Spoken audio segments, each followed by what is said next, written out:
గలతీయులకు రాసిన పత్రిక 2వ అధ్యాయము 20వ వచనాన్ని చదువుకుందాం. నేను క్రీస్తుతో కూడా సిలువ వేయబడి ఉన్నాను. ఇకను జీవించు వాడను నేను కాను, క్రీస్తే నా యందు జీవించుచున్నాడు. దేవుడి వాక్యాన్ని మన వినికిడిలో దీవించి ఆశించును గాక. I have been crucified with Christ. I no longer live, but Christ lives in me.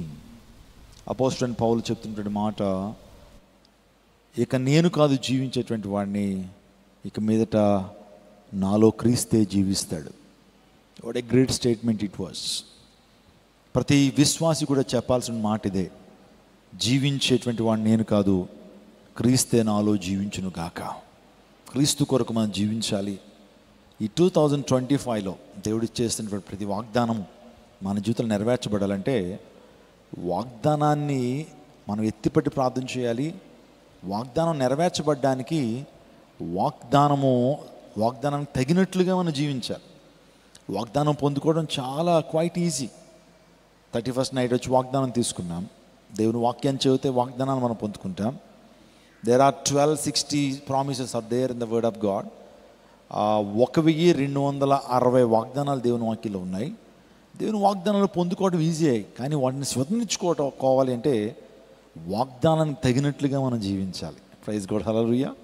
దేవుడు చేస్తున్న వాగ్దానాలు చాలా గొప్పవి. దేవుని వాగ్దానాలట ఎప్పటికీ తప్పిపోవట. ఆకాశము భూమి అయినా గతించిపోతాయి, కానీ దేవుని వాగ్దానాలు ఎన్నడూ గతించు. దేవుని వాక్యం ప్రశస్తమైనది, దేవుని వాగ్దానాలు ప్రశస్తమైనవి. నిజంగా దేవుని వాగ్దానం మనం ధ్యానం చేస్తున్నప్పుడు దేవుడు మనతో సూటిగా తేటగా ప్రభువు మనతో మాట్లాడుతుంటాడు. దేవుని వాగ్దానం నిత్యమైనవని దేవుని లేఖనం సెలవిస్తూ ఉంది. ఉదయకాల సమయంలో దేవుని వాక్యం స్పష్టంగా మనం విందాం. ఇక్కడ అపోస్తలుడైన పౌలు గలతీ సంఘానికి రాస్తూ ఇక జీవించేటువంటి వాడు నేను కాదు అని మాట్లాడుతున్నాడు. నిజమే, మన జీవితాల్లో ప్రభువే మన జీవితాల్లో జీవించాలి. గలతీ పత్రిక అనేటువంటిది బైబిల్లో చాలా శ్రేష్టమైనటువంటి పత్రిక అండి. మనం ఎంటైర్ న్యూ టెస్ట్మెంట్లో ఒక గుండెకాయ లాంటిది గలతీ పత్రిక. గలతీ పత్రికలో మనం ఏం చూస్తామంటే సువార్త యొక్క ప్రాముఖ్యతను గలతీ పత్రికలో మనం చూస్తుంటాం. సువార్త యొక్క ప్రాముఖ్యత, అబద్ధ బోధకులు, గొర్రెతోలు కప్పుకున్న తోడేళ్ళు ఎవరైతే ఉన్నారో వారి గురించినటువంటి విధానము, వారి గురించినటువంటి ఆ పరిస్థితులు అపోస్తలుడైన పౌలు గలతీ పత్రికలు రాసుకుంటూ వచ్చారు. అంత మాత్రమే కాదు, ధర్మశాస్త్రం యొక్క ఉద్దేశాన్ని చాలా స్పష్టంగా గలతీ పత్రికలో మనం చూస్తుంటాం. మనము సంఘ చరిత్రలో ఒక వ్యక్తి గురించి మనం ధ్యానం చేస్తాం, ఒక వ్యక్తి గురించి మనం ఆలోచన చేస్తుంటాం. వ్యక్తి పేరు మార్టిన్ లూథర్. తెలుసా మీకు మార్టిన్ లూథర్? మార్టిన్ లూథర్ అనేటువంటి ఆ వ్యక్తి ప్రొటెస్టాంటిజం అనేటువంటి ఒక సిద్ధాంతాన్ని తీసుకొచ్చారు. వాస్తవానికి క్రిస్టియానిటీలో క్యాథలిజం, ఆ తర్వాత ప్రొటెస్టాంటిజం అనేటువంటి రెండు ప్రాముఖ్యమైన విషయాలు మనం చూస్తుంటాం. వాస్తవానికి రోమన్ క్యాథలిక్స్ ద్వారా ఒకలాంటి విధానము సంఘ చరిత్రలో మనం చూస్తుంటాం. ఏంటి ఆ విధానాలంటే, ఎవరైనా సరే పాపం చేసినప్పుడు దేవునికి చెప్పుకోవడం కాదు, కానీ దేవుని సేవకుడికి చెవిలో చెప్పడం, పాప పరిహార పత్రాలు అమ్మటం, ఇంకా చెప్పాలంటే ఇలాంటివి ఒక దేవుని యొక్క వాక్యంలో లేనటువంటి సిద్ధాంతాలు మనం ఎక్కువగా చూస్తుంటాం. విగ్రహారాధన, మరియమ్మను పూజించటం, ఆ తర్వాత ఇంకా చెప్పాలంటే కొన్ని దేవుని వాక్యం అస్సలు సహించినటువంటి వాటిని చేస్తూ వచ్చారు ఆ రోమన్స్. అటువంటి విధానాలని ప్రొటెస్ట్ చేసినటువంటి వాడు మార్టిన్ లూథర్. ఆయన ఎక్కువగా గలతీ పత్రికను ఎక్కువగా చదివి ఆ రిఫర్మేషన్ని తీసుకొచ్చాడు. ఆయన గలతీ పత్రికను ఆయన చదివి రిఫర్మేషన్ అపోస్తలుడైన పౌలు ఈ తప్పుడు సిద్ధాంతాల గురించి, అబద్ధ బోధల గురించి చెప్పిన విషయాన్ని ఆయన పరిగణలోకి తీసుకుని ఒక మంచి విధానంలో క్రిస్టియానిటీని ముందుకు నడిపించడంలో ప్రముఖమైన పాత్ర వహించినటువంటి వాడు ఈ యొక్క మార్టిన్ లూథర్. 99 సిద్ధాంతాలని ఆయన ఒక పోస్టర్ చేసి ఇవన్నీ కూడా తప్పు అని చెప్పి ఒక ప్రొటెస్ట్ చేసినటువంటి వ్యక్తి గలతీ పత్రికను చదివే ఆయన ఇన్ని సంస్కరణలు తీసుకొచ్చాడని చరిత్రకారులు చెప్తుంటారు. ఒక మాటను చెప్పనివ్వండి, ఆయన చెప్పింది ఏంటంటే, మనము కృప ద్వారానే, విశ్వాసం ద్వారా మాత్రమే రక్షించబడ్డాం. మనం చేస్తున్న కార్యాలు కాదు, మనం చేస్తున్న దాన ధర్మాలు కాదు, మనం చేస్తున్న భక్తి కాదు, మనం చేస్తున్న ఆరాధన కాదు, మనం చేస్తున్నది ఏది కాదు, కానీ కేవలం విశ్వాసం ద్వారా, కృప ద్వారా మాత్రమే మనము రక్షించబడుతున్నామనే విషయాన్ని తెలియచేస్తూ వచ్చాడు. ఈ ఉదయకాలం నా ప్రియదేవ జనాంగమ, మనం ఇంకా బ్రతికి ఉన్నామంటే అది ఎవరి కృప? ఏమంటే 2024 సంవత్సరం అంతా దేవుడు కాచి కాబట్టి 2025 సంవత్సరంలోకి అడుగుపెట్టాడు. ఇంకా మనం బ్రతికున్నామంటే దేవుడు మన నుంచి ఏం ఆశిస్తున్నారు, మనం ఎలా జీవించాలని ఆయన కోరుతున్నాడు. ఈరోజు మనము ప్రత్యేకించబడిన వారం ఎంతమంది నమ్ముతున్నారు? మనం ఈ లోకంలో అందరిలాంటి వాళ్ళం కాదు, గుర్తుపెట్టుకోండి. అందరిలాంటి వాళ్ళం కాదు. దేవుడు మనం ప్రత్యేకించుకున్నాడు. ప్రత్యేకించిన రాజులను యాజక సమూహంగా దేవుడు మనం చేశాడు. మనల్ని దేవుడు ఏమని పిలుస్తున్నాడు? పరిశుద్ధ జనమని పిలుస్తున్నాడు. మనం కలిసిపోయేటువంటి వారం కాదు. లోకంలో చాలామంది మనుషులు జీవిస్తున్నారు.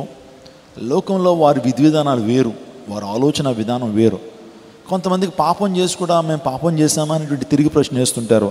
అది వారికి పెద్ద పాపంలా అనిపించదు. కానీ మనం దేవుని ప్రజలుగా మనం ఒకనాడు ఈ లోకాన్ని విడిచిపెట్టినప్పుడు ఆయనతో ఉంటామన్న గొప్ప నిరీక్షణతో బ్రతుకుతున్నటువంటి వారం, ఒక గురి కలిగి మనం జీవిస్తున్నాం. మనం ఒక బైబిల్ గ్రంథాన్ని ఫాలో అవుతూ పరిశుద్ధంగా జీవించడానికి ప్రతిరోజు ప్రయాసపడుతున్నాం. నిందారహితులుగా బ్రతకడానికి ప్రయాసపడుతున్నాం. దేవునికి ఇష్టలుగా బ్రతకడం కొరకు మనం ఇష్టపడి ముందుకు వస్తున్నాం. మనము సాధారణమైన వ్యక్తులం కాదు. దేవుడు చెప్పాడు, రాజులైన యాజక సమూహం అన్నారు. ఆ తర్వాత నా సొత్తైన ప్రజలు మీరు, నా రక్తం చేత మిమ్మల్ని కొన్నాను, నా రక్తం చేత మిమ్మల్ని కడిగాను. గొర్రెపిల్ల రక్తములో మీ యొక్క వస్త్రాలను ఉతుక్కున్నటువంటి వారు. స్తోత్రం చెప్పండి, హల్లెలూయా. మనందరం ఎవరు? గొర్రెపిల్ల రక్తం ద్వారా మన యొక్క రక్తాన్ని ఉతుక్కున్నటువంటి వారము. We're not an ordinary people, we're extraordinary people. Praise God, hallelujah. రాజులైన యాజక సమూహం. మా తండ్రి గారిని ఒకసారి ఆర్టీసీ బస్సులో ఒక ఆయన అడిగేట, మీరు ఏమిట్లని ఏమన్నాడు? మీరు ఏమిట్లు, ఏ కులం అని అడిగితే మా తండ్రి గారు చెప్పారట, మేము రాజులు అన్నారట. వాస్తవానికి రాజు కుటుంబం ఏం కాదు, రాజులు అని చెప్తే ఆయన అన్నాడట, మీరు ఏ వంశపు రాజులండి? సూర్యవంశపు రాజులా, చంద్రవంశపు రాజులా, భీమవరం రాజులా, విజయనగరం రాజులా అని ఒక 4-5 రకాల రాజుల పేర్లు చెప్తున్నాడు. అప్పుడు మరి ఈయనకి ఏం చెప్పాలో తెలియదు, సువార్త చెప్పాలని రాజులు అన్నాడు. సో మేము పరలోక రాజులు అన్నాడట. We are heavenly kings. వాళ్ళు ఎక్కడ ఉంటారు అనగానే బ్యాగ్లోంచి బైబిల్ గ్రంథాన్ని తీసి పరలోకపు రాజు, రాజులకు రాజు, ప్రభులకు ప్రభుడైన యేసయ్య గురించి చెప్పడం ప్రారంభించి, నిజంగా ఆ రాజు గురించి ఎప్పుడైతే చెప్పారో ఆయన ఆ రోజు ఆర్టీసీ బస్సులోనే తన జీవితాన్ని ప్రభువుకు సమర్పించాడట. ఈ రోజున మనం రాజులమేనండి. ఎందుకు తెలుసా? మన ప్రభు రాజులకు రాజు, ప్రభులకు ప్రభుడు. కాబట్టి ఆయన్ని కలిగినటువంటి మనము, ఆయన బిడ్డలకి ఈ లోకంలో జీవిస్తున్న మనం కూడా రాజులమే. దేవుడు కూడా మనకు అధికారాన్ని ఇచ్చాడు. దేవుడు మనకు రాజరికాన్ని ఇచ్చాడు. నిజంగా రాజవంశీయులమే మనము, దేవుని యొక్క పరలోక రాజ్య నివాసులం. కాబట్టి మన రాజులం అనే విషయాన్ని జ్ఞాపకం చేస్తున్నాను. అప్పుడు ఇది వచ్చినాగమా, మనకు దేవుడు గొప్ప ఐడెంటిటీ ఇచ్చాడు. ప్రతి దినము తన వాత్సల్యతను మనపై కనుపరుస్తున్నాడు ఆయన. అనుదినము తన వాత్సల్యతను మనపై కనుపరుస్తున్నాడు ఆయన. మీరు విలాప వాక్యముల గ్రంథము 3వ అధ్యాయం 23వ వచనం చదవండి ఒకసారి. విలాప వాక్యములు 3వ అధ్యాయం 23వ వచనం త్వరగా. విలాప, అనుదినము నూతనముగా ఆయనకు వాత్సల్యత పుట్టుచున్నది, నువ్వు ఎంతైనా నమ్మదగిన వాడు. చూడండి, అనుదినము నూతనముగా ఆయనకు వాత్సల్యం పుట్టుచున్నదట మన ఎడల. కాబట్టి అనుదినము కూడా ఆయన తన వాత్సల్యతను మనపై కనుపరుస్తున్నాడు. 1 పేతురు రాసిన పత్రిక 5వ అధ్యాయం 7వ వచనం చదువుదాం. ఆయన మిమ్మల్ని గురించి చింతించుచున్నాడు, ఆయన మిమ్మల్ని గురించి చింతించుచున్నాడు, మీ చింత యావత్తు ఆయన మీ మీద వేయుడి. చింత యావత్తు ఆయన మీద వేయడి. Cast out every anxiety upon him because he cares for you. మీరు చింతిస్తున్నారా? ఏం జరగబోతుంది అనేటువంటి చింత మీలో ఉందా? మా బిడ్డలు ఎలా పెరుగుతారనేటువంటి చింత మీలో ఉందా? సో మిమ్మల్ని నమ్ముకున్నటువంటి వారే, నిజంగా మీ తోబుట్టువులే, మీ రక్త సంబంధులే మిమ్మల్ని సరిగ్గా అర్థం చేసుకోలేకపోతున్నారా? ఒంటరిగా నువ్వు ఫీల్ అవుతున్నావా? నీతో డిప్రెషన్లో ఉన్నావా? దేవుడు నీతో మాట్లాడుతున్నాడు, నీ చింత యావత్తు నా మీద వేయి, నీ చింత యావత్తు నా మీద వేయి. నేను ప్రతి భారాన్ని మోసేటువంటి వాడిని. ఆ గనుక మీ చింత యావత్తు ఆయన మీద వేయి, మిమ్మల్ని గురించి చింతించున్నాడు. ఆ తర్వాత కీర్తనలు 68వ కీర్తన 19వ చరణం కూడా చదువుదాం. దేవుడు మన పట్ల అనుదినము తన వాత్సల్యతను ఎలా కనుపరుస్తున్నాడు? దేవుని లేఖనం చెప్తుంది, ప్రభు స్తుతినందును గాక అనుదినము ఆయన మా భారము భరించుచున్నాడు. దేవుడే మాకు రక్షణకర్త అయి ఉన్నాడు. అనుదినము మా భారము భరించుచున్నాడు. నిజమే, ప్రభువు నీ భారాన్ని భరిస్తున్నాడు. ఏంటి నీ భారం? ఒకవేళ పాప భారంతో ఉన్నావా? ప్రభు నీ భారాన్ని భరించాడు. ఒకవేళ శాప భారాన్ని భరిస్తున్నావా? దేవుడు నీ భారాన్ని భరించేటువంటి వాడు. ఒకవేళ రుణ భారం, అప్పుల భారం మీకున్నట్లయితే దేవుడు ఆ రుణ భారాన్ని కూడా ఆయన భరించేటువంటి వాడు. నా ప్రియ దైవజనాంగం, ఈ రోజున మన జీవితాల్లో 2025 సంవత్సరం మొదటి ఆరాధనలో మనం ఉన్నాం. కాబట్టి మనం ఇంకా బ్రతికున్నామంటే అది దేవుని కృపే. ఇంకా మనం బతికి బట్ట కట్టగలుగుతున్నామంటే అది దేవుని కృపే.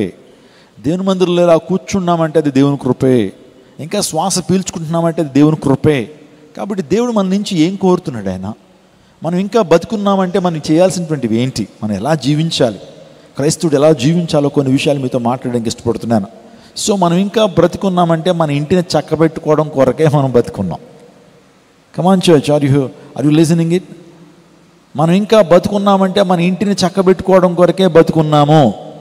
అదేంటి పాస్టర్ గారు ఇంటిని చక్కబెట్టుకోమంటే, రోజు మా ఆవిడ చక్కగా ఇంటిని చక్కబెడుతున్నారు, నేను కూడా అప్పుడప్పుడు ఒక చెయ్యేస్తూ ఉంటాను అంటే అని చెప్పడం కాదు. కానీ ఇంటిని చక్కబెట్టుకోవడం అంటే జీవితాన్ని చక్కబెట్టుకొనుట.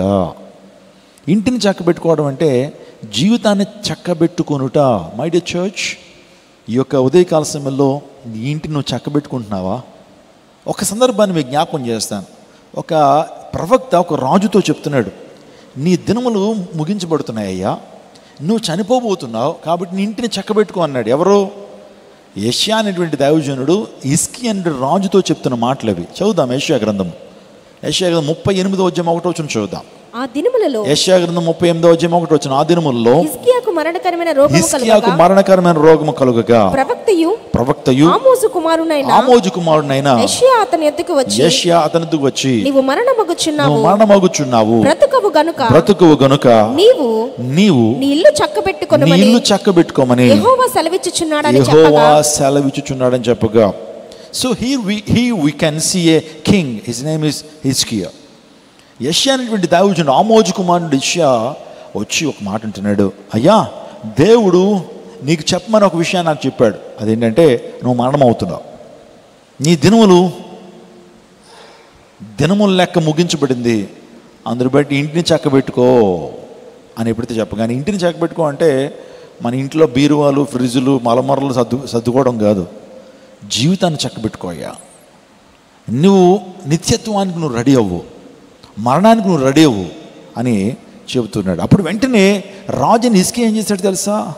వెంటనే ఫోన్లు తీసుకుని, లేకపోతే సమాచారాన్ని ఆ డాక్టర్కి ఈ డాక్టర్కి పంపించలా, వెంటనే గోడ తట్టు తిరిగి, ఆపద రాగానే చచ్చిపోతున్నామని తెలిసినటువంటి ఆ పరిస్థితుల్లో చచ్చిపోతామని తెలిసిన వెంటనే అతడు గోడ వైపు తిరిగి కన్నీళ్ళు విడుచుచు నిజంగా ప్రభు యొక్క కృప కొరకు వేడుకున్నాడు. అక్కడ చేసినటువంటి ఏంటంటే గోడ తట్టు తిప్పుకుని తన యొక్క ముఖాన్ని అతను కృపతో జ్ఞాపకం చేసుకోమని అడిగాడు. ఆ తర్వాత కన్నీటితో ప్రభువుని వేడుకున్నాడు. తద్వారా అలా వేడుకోవడం ద్వారా ప్రభు కృప తన మీదకి వచ్చింది. ప్రభు తనను కనికరించి ఇంకా 15 years తన లైఫ్ని ఎక్స్టెండ్ చేశాడు ప్రభు. God is extended his life for almost 15 years. 15 సంవత్సరాలు తిరిగి ఆయుష్ను హిజ్కియాకి ఇచ్చినట్టుగా మనం చూస్తుంటాం. ఇక్కడ తన ఆయుష్ని పెంచుకోవడానికి ప్రాముఖ్యమైన కారణం ఏంటంటే ప్రభు వైపు తిరిగాడు. నా ప్రియ దేవజనం, ఆపద కాలంలో, కష్టకాలంలో, నీ జీవితంలో మరణానికి చేరువవుతున్నటువంటి సమయంలో నువ్వు ప్రభు వైపు తిరగాలి, ప్రభువు తట్టు తిరగాలి. ప్రభు తట్టు తిరిగి ఆయన కృప కొరకు వేడుకోవాలి. కృపతో జ్ఞాపకం చేసుకోమని అడిగాడు. అయ్యా just remember me by grace, నీ కృప ద్వారా నన్ను జ్ఞాపకం చేసుకోమని అడిగాడు. ఆ తర్వాత కన్నీళ్లు విడిచుచూ ప్రార్థన చేశాడట. దేవుని కనికరం హిజ్కియా మీదకి వచ్చింది. ఇక్కడ God is just commanding him to settle down your house. నీ యొక్క లైఫ్ని నువ్వు సెటిల్ చేసుకో. ఇంకా నీ జీవితంలో నాకు అవిధేయమైనటువంటి కార్యాలు ఏదైనా ఉన్నాయేమో అవి నువ్వు సరి చేసుకో. నీవు దేవునితో సమాధాన పడు. నీ జీవితంలో ఇంకా చేదైన వేరు ఏదన్నా మొలుస్తుందేమో దాన్ని తీసేసేయి. పులిసిన పిండి ఏదైనా ఉందేమో దాన్ని తీసేసేయి అని ప్రభువు చెప్తా ఉన్నాడు. ఇంకా మన జీవితం ఎక్స్టెండ్ చేయబడుతుందంటే, మనం ఇంకా బ్రతుకున్నామంటే మన జీవితంలో దేహమును, ఆత్మను సమస్త కల్మషం నుంచి పవిత్రపరచుకుంటూ నువ్వు సిద్ధపడాలి, అనేక మంది సిద్ధపరచాలి. దేవుడు ఏం కోరుతున్నాడు అంటే, నీ శరీరము, నీ ఆత్మ కొన్ని సందర్భాల్లో కల్మషం అవుతూ ఉంటుంది. నువ్వు బయటికి వెళ్తా ఉన్నప్పుడు వినరానటువంటి మాట, నిజంగా నువ్వు చూడని దృశ్యం, కొన్ని పరిస్థితుల్లో నీ శరీరం కల్మషం అవుతూ ఉంటుంది, నీ ఆత్మ కల్మషం అవుతూ ఉంటుంది. అలాంటి సందర్భంలో ఆ కల్మషాన్ని అంతా కూడా క్రీస్తు రక్తము చేత నువ్వేం చేసుకోవాలి? శుద్ధీకరించుకోవాలి. నువ్వు శుద్ధిపరచబడాలి. నువ్వు ప్రతి దినము కూడా శుద్ధీకరించబడుతూ ఉండాలి. చదువుదాం 2 కొరింథీయులకు రాసిన పత్రిక 7వ అధ్యాయం 1వ వచనంలో అపోస్తలుడైన పౌలు చెప్తున్న మాట 2 కొరింథీయులకు రాసిన పత్రిక 7:1. ప్రియులారా మనకు వాగ్దానములు ఉన్నవి గనుక దేవుని భయముతో పరిశుద్ధతను సంపూర్తి చేసుకుంటూ చూడండి, శరీరముకును ఆత్మకును కలిగిన సమస్త కల్మషము నుండి మనల్ని పవిత్రముగా చేసుకుందాము. చెప్పండి, శరీరాన్ని ఆత్మను. కల్మషం అయితే వాటిని ఏం చేయండి? పవిత్రపరచుకోండి. అదే ఇంటిని చక్కబెట్టుకోవటం. ఇప్పుడు నీ శరీరము ఎలా ఉంది? నీ ఆత్మ అపవిత్రపరచబడిందా? నీ శరీరం అపవిత్రపరచబడిందా? ఈ చేతుల ద్వారా అపవిత్రమైన కార్యాలు చేసావా? లేకపోతే ఈ చూపు, ఈ యొక్క కళ్ళ ద్వారా అపవిత్రమైన వాటిని చూసావా? లేకపోతే ఈ యొక్క కాళ్ళు అపవిత్రమైన స్థలాలకు వెళ్ళినాయా? నీ యొక్క శరీరంలో ఉన్నటువంటి అవయవాల్ని దుర్నీతి సాధనాలుగా పాపానికి ఉపయోగించావా? అలా ఉపయోగించినప్పుడు నీ శరీరం ఏమవుతుందంటే కల్మషం అవుతుంది. నీ యొక్క శరీరం కంటామినేట్ అవుతుంది, నీ ఆత్మ కంటామినేట్ ఉంది. అందుని బట్టి నీవు దాన్ని ఏం చేసుకోవాలి? పవిత్రపరచుకోవాలి. దాన్ని పవిత్రపరచుకోవాలి. అక్కడ క్లియర్గా చెప్తున్నాడు, నువ్వు సిద్ధపడాలి. నీతో ఉన్న సమూహాన్ని ఏం చేయాలి? సిద్ధం చేయాలి. ఎందుకు మనం బ్రతుకున్నామో తెలుసా? మన శరీరాన్ని, మన ఆత్మను కల్మషం అయిపోతే, కల్మషం అయినటువంటి ఆ రెండింటిని నువ్వు పవిత్రపరచుకుంటూ నువ్వు సిద్ధపడాలి. నీతో ఉన్న సమూహాన్ని హెచ్కేల్తో దేవుడు మాట్లాడుతున్నాడు. సో నువ్వు సిద్ధపడయ్యా, గెట్ రెడీ. నువ్వు సిద్ధపడి నీతో ఉన్న సమూహాన్ని సిద్ధపరచు. అనేకులు సిద్ధపరచాలి. నీ కుటుంబాన్ని సిద్ధపరచాలి, నీ భార్యని సిద్ధపరచాలి. ఒకవేళ యజమానుడు అయితే నీ యొక్క కుటుంబాన్ని సిద్ధపరచాలి, యజమానురాలు అయితే నీ బిడ్డల్ని, నీ భర్తను, నీతో ఉన్న సమూహాన్ని సిద్ధం చేయాలి. అనేక మంది దేవుని మందిరానికి తోడుకొని వచ్చేటువంటి గుంపులోనూ ఉండాలి. అనేక మంది నశించిపోతున్నారు. అనేక మంది అగ్నిలోంచి లాగినట్టు నువ్వు లాగుతూ అనేక మందిని ప్రభు సన్నిధికి తీసుకొచ్చేటువంటి వ్యక్తిగా నువ్వు ఉండాలని దేవుడు కోరుతా ఉన్నాడు. అందరి బట్టి శరీరాన్ని, ఆత్మని కల్మషం అయితే గనక దాన్ని పవిత్రపరచుకోనండి. అందుని బట్టి నువ్వు బ్రతుకున్నావు. అలా కల్మషం అయిపోయినటువంటి నీ శరీరాన్ని, ఆత్మని పవిత్రపరచుకోవడం కొరకే నువ్వు ఇంకా బతుకున్నావు. నేను బతుకున్నాను. చాలా క్లియర్గా మాట్లాడుతున్నాడు ఈ రోజున. నా ప్రియ దేవుజనాంగమా, నీ ఇంటిని చక్కబెట్టుకోవాలని దేవుడు కోరుతున్నాడు. ఇంటిని చక్కబెట్టుకున్నావా? జీవితాన్ని చక్కబెట్టుకున్నావా? ఒకవేళ నీ జీవితంలో ఇంకా ప్రభువుకి నీ జీవితాన్ని ఇవ్వకుండా లోకంలో జీవిస్తున్నావా? లేదా శరీరాశ, నేత్రాశ, జీవపడమే నీ జీవితంలో ప్రముఖమైన పాత్ర వహిస్తున్నాయా? శరీరాశ నెరవేర్చుకోవడం కొరకే జీవిస్తున్నావా? నేత్రాశను నెరవేర్చుకోవడం కొరకే జీవిస్తున్నావా? జీవపడంబాన్ని కలిగి ఉన్నావా? లోకంలోంతో శరీరాశ, నేత్రాశ, జీవపడంబాన్ని, శరీర కోరికలు నెరవేర్చుకోవడం కొరకే జీవిస్తున్నటువంటి వ్యక్తి అయితే, ధనార్జనే నీ జీవితంలో శ్రేష్టమైనటువంటి ఆ యొక్క అంశంగా, శ్రేష్టమైనటువంటి అంశంగా నీ జీవితంలో అదే చలాయిస్తున్నట్లయితే, ఈ ఉదయకాల సమయంలో దేవుడు నీతో మాట్లాడుతున్నాడు, నువ్వు ఇంటిని చక్కబెట్టుకోవాలి. యెషయా చెప్పినప్పుడు హిజ్కియా ఇంటిని చక్కబెట్టుకున్నాడు. గోడ తట్టు తిరిగి, దేవుని వైపు తిరిగి తన పాప జీవితాన్ని ప్రభుత్వంలో ఒప్పుకొని, అయ్యా నన్ను జ్ఞాపకం చేసుకోయ్యా, కృప ద్వారా నన్ను జ్ఞాపకం చేసుకోయని కన్నీళ్లు విడిచుచు మరలా తన జీవితాన్ని ప్రభుకి రీకనెక్ట్ చేస్తూ, రీడెడికేట్ చేసుకుంటూ, ఒక రకంగా చెప్పాలంటే తన జీవితంలో మరలా ప్రభువుకి సమర్పించుకుంటూ ప్రభు వైపు తిరిగాడు. తద్వారా దేవుని కనికరాన్ని ఆ వ్యక్తి పొందుకున్నాడు. నీ జీవితంలో కూడా ప్రభు వైపు తిరగటం ద్వారా నీ జీవితంలో ఆశీర్వాదం. దేవుని లేఖనం చెప్తున్న యాకోబు పత్రిక 4:3 ప్రభు వైపు, మీరు దేవుని వైపు తిరగండి. చదవండి ఒకసారి. దేవుని వద్దకు రండి, ఆయన మీ వద్దకు వచ్చును. యాకోబు పత్రిక 4:8 చదువుదాం. Turn your Bibles to the book of James, 4th chapter, verse 8. దేవుని వద్దకు రండి, అప్పుడు ఆయన మీ వద్దకు వచ్చును. అప్పుడు ఆయన మీ వద్దకు వచ్చును. దేవుని వద్దకు మీరు రండి, తద్వారా ప్రభు అప్పుడు మీ వద్దకు వస్తారు. అవును, మొదట నువ్వు దేవుని వద్దకు రావాలి. ప్రయాసపడే భారం మోసుకొని సమాజంలారా, ప్రయాసపడి భారం మోసుకొని సమాజంలో నా దగ్గర రండి. Come unto me, I'll give you rest. Those are heavy burden and laden, I'll give you rest. రండి, మన వివాదం తీర్చుకుందాము. ఒకవేళ మీ పాపములు ఎర్రగా ఉంటే కనుక వాడిని తెల్లగా, హిమం కంటే తెల్లగా నేను చేస్తాను దేవుడు వాగ్దానం చేస్తున్నాడు. Let's all settle the matter, come unto me అని దేవుడు మాట్లాడుతున్నాడు. రండి అని పిలుస్తున్నాడు. ఆయన మనల్ని పిలుస్తున్నాడు. మనం ఆయన దగ్గరికి వెళ్ళినప్పుడు ఆయన మన దగ్గరికి వస్తారనే విషయాన్ని మీకు జ్ఞాపకం చేస్తున్నాం. మొదట చెప్పండి, ఎందుకు మన జీవితాలు పొడిగించబడుతున్నాయి? ఎందుకు మన ఆయుష్ పొడిగించబడుతూ ఉంది? మనం ఎందుకు బ్రతుకున్నామంటే, మొదటగా మన ఇంటిని చక్కబెట్టుకోవడం కొరకు దేవుడు మన యొక్క జీవితాన్ని పొడిగిస్తున్నాడు. అర్థమవుతుందా? చక్కబెట్టుకున్నావా? నీ ఇంటిని చక్కబెట్టుకున్నావా? Let me ask this straightforward question to you.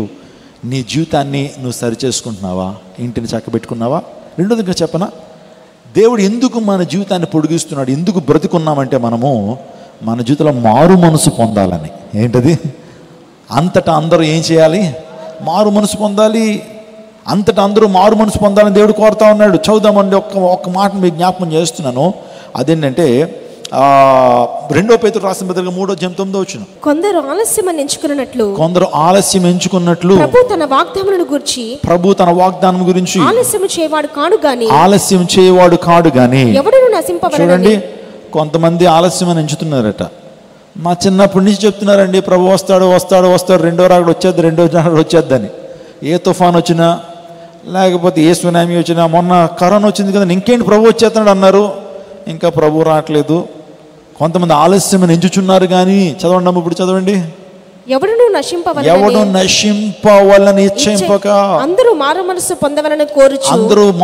పొందవలని కోరుచు ఎడల దీర్ఘశాంతము గలవాడై ఉన్నాడు. He doesn't anybody to destroy.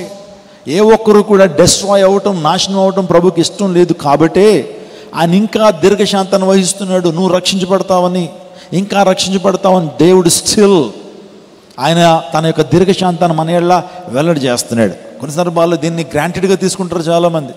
నేను ఎంత భయంకరంగా జీవిస్తున్నా, నా మీదకి ఉగ్రత రాదే, ఇంకా దేవుని తీర్పు రాదే, ఇంకా దేవుని లేఖలు చెప్తున్నాయి ఇలా జీవిస్తే తీర్పు వచ్చేస్తుందట కదా, ఇలా జీవిస్తే ఉగ్రత వచ్చేస్తుందట అని చెప్తున్నారు. కానీ మనం ఇంకా హ్యాపీగానే ఉన్నాంగా, మనకి ఏం జరగట్లేదు కదా అని అంటే, గుర్తుపెట్టుకో, దేవుడు దీర్ఘశాంతం నీ మీద ఉంది, దేవుని యొక్క దయ నీ మీద ఉంది.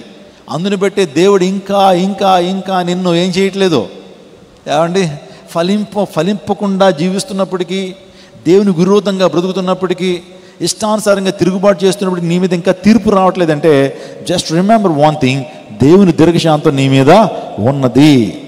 ఎన్నిసార్లు గద్దించిన లోబడిన వాడు మరి తిరుగు లేకుండా హఠాత్తుగా నాశనం అవుతాడని దేవులాగా చేస్తుంది. నేను చాలాసార్లు తిరుగుబాటు చేశాను, ఇంకా నా మీదకి ఉగ్రత రాదే అని అనుకుంటున్నావు కదా. ఒక్క మాట నేను చెప్పనివ్వండి, దేవుని దీర్ఘశాంతం ఉంది. దేవుడు still God is extending his grace towards you. నీ ఎడలు ఇంకా ఆయన ఎక్స్టెండ్ చేస్తున్నాడు గ్రేస్ని. ఓకే, రేపు రక్షించబడుతుందేమో, ఎల్లుండి రక్షించబడుతుందేమో, లేకపోతే మరొక సమయంలో మరొక ఆదివారం రక్షించబడతాడేమో అని చెప్పి మారు మనసు పొందడానికి దేవుడు is giving plenty of options, plenty of time to come. దేవుని దగ్గర రావటానికి దేవుడు అవకాశాలు ఇస్తున్నాడు. ప్రపంచంలో ఒక బ్యూటిఫుల్ యాక్ట్రెస్ ఉందండి. ఈ ప్రపంచంలోనే ది మోస్ట్ గార్జియస్ ఉమెన్ అని పిలుస్తారు. ఆమెకి అమెరికాలో దేశంలో ఉన్నటువంటి సెనెట్ ప్రెసిడెంట్స్, సో మీరు చూస్తున్నారు, ఈమె పేరు మెర్లిన్ మన్రాయ్. సో ఈమె ఒక నటి అన్నమాట, హాలీవుడ్ నటి, చాలా అందగత్తే. అనేక మంది ప్రెసిడెంట్లు సైతం ఈమెకి ప్రపోజ్ చేశారు, I love you, I want marry you అని. కానీ రిజెక్ట్ చేసింది ఈమె. సో ఈమె దగ్గరికి దైవజనుడైనటువంటి డాక్టర్ బిల్లీ గ్రామ్, అమెరికా దేశంలో చాలా ప్రముఖమైనటువంటి దేవుని సేవకుడు, మంచి అపోస్తుల బోధ అందించేటువంటి దేవుని సేవకుడు. అమెరికాలో చాలామంది ఫాల్స్ ప్రీచర్స్ ఉన్నారండి. ఫాల్స్ ప్రీచర్స్ కూడా చాలా పేరు ప్రఖ్యాతులు గడించారు. కానీ నేను చెప్పినటువంటి డాక్టర్ బిల్లీ గ్రామ్ అనేటువంటి దేవుని సేవకుడు నిజంగా చాలా శ్రేష్టమైనటువంటి దేవుని సేవకుడు. వాకింగ్ అందించేటువంటి వాడు. మోడీలు, మంత్రాలు, ఆ జిమిక్కులు చేసేటువంటి దేవుని సేవకుడు కాదు. చాలా మంచి విధానంలో అమెరికాలో అనేక మంది రక్షణ వైపు నడిపించినటువంటి గొప్ప దేవజనుడు. మీరు చూస్తున్నారు డాక్టర్ బిల్లీ గ్రామ్. ఆయన 99 సంవత్సరాలు బ్రతికాడు. స్తోత్రం చెప్పండి. 99 years బ్రతికాడు ఆయన. ఒకసారి ఆయనకున్న పరపతి బట్టి ఈ యొక్క మెర్లిన్ మన్రాయ్ దగ్గర అపాయింట్మెంట్ తీసుకుని వెళ్ళాడండి. ఎవరి అపాయింట్మెంట్? Merlin Munro appointment. వాస్తవానికి దైవ సేవకులకి అపాయింట్మెంట్ తీసుకుంటారు. అమెరికన్ ప్రెసిడెంట్ కూడా దైవ సేవకుడికి అపాయింట్మెంట్ తీసుకుని వెళ్తారు. కానీ దేవుడు తనతో మాట్లాడేట, మెర్లిన్ మన్రోకి సువార్త ప్రకటించు డాక్టర్ బిల్లీ గ్రామ్ అన్నప్పుడు, ఈ దేవుని సేవకుడు మెర్లిన్ మన్రో దగ్గరికి వెళ్ళి అరగంట సేపు దేవుని వాక్యాన్ని అందించాడట. అమ్మా, అందం మోసకరం, సౌందర్యం వ్యర్థం, నీ అందం శాశ్వత కాలం ఉండదమ్మా. నీవు జీవితాన్ని ప్రభుకి వాళ్ళ రక్షణ పొందాలి. నువ్వు మారు మనసు పొందితేనే కానీ దేవుని రాజ్యాన్ని స్వతంత్రించుకోలేవు. ఒక వ్యక్తి లోకానంతా సంపాదించుకుని తన ఆత్మను పోగొట్టుకుంటే ఏం ప్రయోజనం? నీకు డబ్బు ఉంది, అందం ఉంది, ఖ్యాతి ఉంది, పరపతి ఉంది, బంధువులు ఉన్నారు, బంగారం ఉన్నాయి, వజ్రాలు ఉన్నాయి, ఇవన్నీ ఉన్నాయి. ఇది నిన్ను రక్షించలేదమ్మా. ప్రభు మాత్రమే రక్షించగలడు. నీ జీవితాన్ని ప్రభుకి ఇవ్వంటే. సో నేను నిజంగా జరిగిన సంఘటన చెప్తున్నాను. దైవ సేవకుడి యొక్క చైర్ తన్ని ఒక మాట ఉందట, doctor Billy Graham, I don't need you Jesus, get lost on this place. I don't need you Jesus, నీ యేసు నాకు అక్కర్లా, నాకు రక్షణ అక్కర్లేదు. పేద దేశాలకు వెళ్ళి అక్కడ సువార్త చెప్పుకో, నాకు సువార్త అక్కర్లేదు. ఏమి లేదని నమ్ముకోవాలి నేను?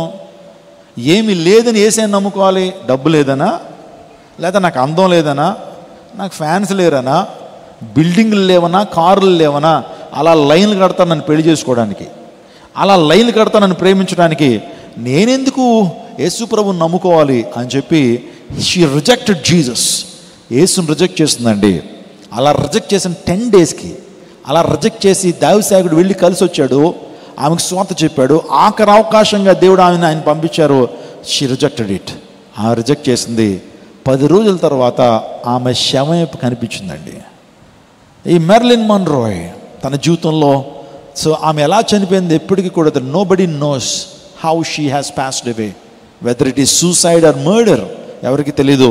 చాలామంది మెర్లిన్ మన్రో కిల్ సెల్ఫ్ అని చెప్తారు, మీరు చూస్తున్నారు. ఆమె సూసైడ్ చేసుకుందని చెప్తారు, కొంతమంది మర్డర్ అని చెప్తారు. ఇప్పటికీ ఆమె డెత్ మిస్టరీగానే ఉండిపోయింది అమెరికా దేశంలో. Marilyn Monroe was no more. నేను ఒక మాట చెప్తున్నాను, మారు మనసు పొందటానికి ఆమెకి చివరి అవకాశంగా దేవుడు ఎవరిని పంపించాడు? తన సేవకుడిని పంపించి సువార్త ప్రకటించిన ఆమె రిజెక్ట్ చేసింది. ఇప్పుడు తన ప్రాణానికి తానే ఉత్తరవాది. ప్రభు న్యాయ సింహాసనం మీద కూర్చుని అడుగుతాడు, చివరిసారిగా నా సేవకుడిని పంపించాను, నీ రెస్పాన్స్ ఏదమ్మా? చివరి అవకాశాన్ని కూడా జార విడుచుకున్నావు అని ప్రభు అంటే ఇంకా ఆమె దగ్గర సమాధానం లేదు. నా ప్రీతి వచ్చినాగమా, నీ జీవితంలో కూడా దేవుడు ఇంటిని చక్కబెట్టుకో అని దేవుడు కొన్ని కాషన్స్ ఇస్తాడు. ఇంటిని చక్కబెట్టుకో అని చెప్పి దేవుని సేవకుడి వర్తమానాన్ని అందిస్తాడు. దాన్ని కూడా రిజెక్ట్ చేస్తావు అనుకోండి, ఇంకా నీ ప్రాణానికి నీవే ఉత్తరవాది అనే విషయాన్ని నేను చెప్తున్నాను. సో సమయం ఇంకా పొడిగించబడుతుందంటే నీ జీవితాన్ని ప్రభుకి ఇవ్వాలి. 2024 సంవత్సరం నీ జీవితంలో దొరికిపోయింది. 2025 సంవత్సరంలోకి వచ్చిన తర్వాత ఇంటిని చక్కబెట్టుకుంటున్నావా? నీ ఆత్మీయ జీవితాన్ని సరి చేసుకుంటున్నావా? నీ ఆత్మీయ జీవితాన్ని ప్రభువుకి సమర్పించి ప్రభువుకి మెచ్చేటువంటి జీవితము, ప్రభువునికి ఇష్టానుసారమైన జీవితాన్ని జీవిస్తున్నావా? నా ప్రియ రెండోదిగా మారు మనసు పొందాలని దేవుడు కోరుతున్నాడు. ఎవడు నశించిపోవడం దేవునికి ఇష్టం లేదు. అందరికీ దేవుడు అవకాశాలు ఇస్తాడు. చూడండి, ఇక్కడ 2 రకాల మారు మనసుల గురించి మనం చూస్తున్నాం. ఒకటి చాలా జాగ్రత్తగా వినండి. ఒకటి జీవార్థకరమైన మారు మనసు. చెప్పండి, ఒకటి జీవార్థకరమైన మారు మనసు, రెండోది రక్షణార్థకరమైన మారు మనసు. చెప్పండి, జీవార్థకరమైన, పక్కన వాళ్ళకి చెప్పండి ఈ విషయం. జీవార్థకరమైన మారు మనసు, రెండోది ఏంటి? రక్షణార్థకరమైన మారు మనసు. జీవార్థకరమైన మారు మనసు అంటే అపోస్తుల కార్యం 11వ అధ్యాయం 8వ వచనం చదువుదాం. మాటలు విని వారు ఈ మాటలు విని మరేమి అడ్డము చెప్పక అట్లయితే అన్ని జనులకు దేవుడు జీవార్థమైన మారు మనసు దయచేసి ఉన్నాడని చెప్పుకొనుచు దేవుని మహిమపరచిరి. అంటే అన్ని జనులకి దేవుడు ఇచ్చేటువంటి మారు మనసు పేరేంటి? జీవార్థమైన మారు మనసు. మనందరికీ దేవుడు జీవార్థకరమైన మారు మనసు ఇచ్చాడు, జీవార్థమైనటువంటి మారు మనసు ఇచ్చాడు. నువ్వు ఒకప్పుడు లోకంలో జీవించో, పాపంలో జీవించో, త్రాగుడు వ్యసనంలో ఉన్నావు, నిజంగా వ్యభిచార తలంపులు కలిగినటువంటి వ్యక్తిగా విగ్రహారాధనలో ఉన్నప్పుడు దేవాదేవుడు నిన్ను రక్షించి నీకు మారు మనసు ఇచ్చాడు. ఒకప్పుడు నువ్వు గొంగళ పురుగు లాంటి వాడివి, కానీ దేవాదేవుడు నేను సీతాకోకచిలుకగా చేర్చాడు. ఇప్పుడు దేవుని రక్తం చేత నువ్వు అభిషేకించబడ్డావు, దేవుని ఆత్మ చేత నింపబడ్డావు, మంచిదే. దాన్ని జీవార్థకరమైన మారు మనసు అన్నారు. అంటే అన్యులు ప్రభు దగ్గరికి వచ్చినప్పుడు వారు మారు మనసు పొందినప్పుడు దాని జీవార్థకరమైన మారు మనసు అంటే, ఇప్పుడు నేను చెప్తున్నాను రక్షణార్థకరమైన మారు మనసు అంటే ఏంటి అని ఆలోచన చేస్తే, ఇప్పుడు తినండి, దినదినము నువ్వు పొందుచున్న మారు మనసు, దినదినము నీలో ఉన్నటువంటి అవిధేయతలు, నీలో ఉన్నటువంటి కల్మషాన్ని కడిగి వేసుకుంటామో దాన్ని ఏమంటారంటే రక్షణార్థమైనటువంటి మారు మనస్సు, జీవార్థకరమైన మారు మనసు. ఆ తర్వాత ఇంటికి వెళ్ళిన తర్వాత రిఫరెన్స్లు కూడా మీరు రాసుకోండి. యాకోబు పత్రిక 4:14 వచ్చిన ఇంటికి వెళ్ళిన తర్వాత మీరు మరలా ధ్యానం చేయండి. జీవార్థకరమైన మారు మనసు. ఇప్పుడు రక్షణార్థకరమైన మారు మనసు అంటే 2 కొరింథీయులకు రాసిన పత్రిక 2 కొరింథీయులకు రాసిన పత్రిక 7వ అధ్యాయము 9-10 వచనాలు మీరు ఇంటికి వెళ్ళిన తర్వాత చదవండి. సో నేను I want you to read revolution 2nd chapter. So ప్రకటన గ్రంథము 2వ అధ్యాయాన్ని మనం చూద్దాం. ప్రకటన గ్రంథము 2వ అధ్యాయం 5వ వచనం చూద్దాం. ప్రకటన గ్రంథము 2వ అధ్యాయం 5వ వచనం. నీవు ఏ స్థితిలో పడితేవో అది జ్ఞాపకం చేసుకుని మారు మనసు పొంది ఆ మొదటి క్రియలను చేయము. అట్లు చేసి నీవు మారు మనసు పొందితేనే సరి, లేని ఎడల నేను యొద్దకు వచ్చి నీ దీపస్తంభమును దాని చోట నుండి తీసివేస్తును. ఇక్కడ ప్రకటనలో 7 సంఘాల వివరణ మనం చూస్తున్నాం. ఇక్కడ ఎఫెసీ సంఘంతో దేవుడు మాట్లాడుతున్నాడు. నీ మొదటి స్థితి చదవండి, నీ మొదటి స్థితి నుండి నీ ఏ స్థితి నుంచి పడితే అది జ్ఞాపకం చేసుకో. నువ్వు ఏ స్థితిలో నుండి పడితే అది జ్ఞాపకం చేసుకో. మారు మనసు పొంది ఆ మొదటి క్రియలను చేయము. గుండెల మీద చేసుకుని చెప్పండి, రక్షించబడిన తొలి దినాల్లో దేవుని సన్నిధి పట్ల ఎంత ఆసక్తి నీకు ఉండేది, దేవుని కార్యాల పట్ల ఎంత ఆసక్తి ఉండేది, దేవుని వాక్యం వినటం కొరకు ఎంత ఆసక్తిని కనుపరిచేటువంటి వాడివి, దేవుని సువార్త సేవ చేయడానికి సేవకుడితో పాటు ఎంత దూరం ఉన్న ప్రయాణం చేసేటువంటి వాడివి, అనేకమైన బరువులు ఎత్తేటువంటి వాడివి, నిజంగా దేవుని కొరకు ఏదన్నా చేయాలనేటువంటి రోషం కలిగినటువంటి దానివి, దేవుని కోసం సిగ్గుపడేటువంటి దానివి కాదు, దేవుని స్వార్థ ప్రకటించడానికి వీధుల వెంట తిరిగి స్వార్థ ప్రకటించేటువంటి దానివి. మరే ఇప్పుడు ఏమైపోయింది? దేవుని కొరకు చిన్న పని చేయాలంటే నీకు అహం అడ్డొస్తుంది, నీ స్టేటస్ అడ్డొస్తుంది, నీ జాబ్ అడ్డొస్తుంది, ఆ తర్వాత ప్రజలు ఏమనుకుంటారనేటువంటి ఆలోచన నీలోకి వస్తూ ఉంది.